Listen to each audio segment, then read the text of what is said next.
மோர் தென் ஒரு 15 அப்ளிகேஷன் போட்டிருப்பேன் சென்ட்ரல் கவர்மெண்ட்டுக்கு, இன்கம் டேக்ஸ், கஸ்டம்ஸு, ரயில்வேஸ்க்கெல்லாம் போட்டேன்.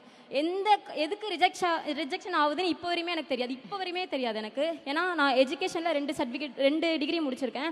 அப்புறம் நான் ஸ்போர்ட்ஸில் 2019 25 வரையும் கரண்ட்டில் எல்லா நேஷனல்ஸுமே மெடல், இன்டர்நேஷனல்ஸ் வந்து ஏஷியனில் மெடல் பண்ணியிருக்கேன்.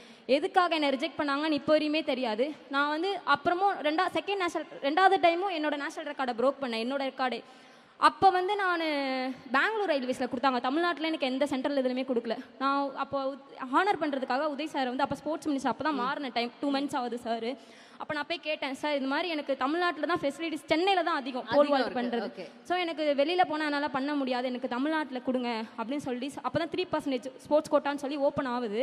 ஓப்பன் ஆகி அவர் வந்து வாக்குறுதி கொடுத்தாரு, எனக்கு ஒரு 3 months டைம் கொடு, நான் உனக்கு வந்து வேலை கொடுக்குறேன் அப்புறம் அப்படி சொன்னார்.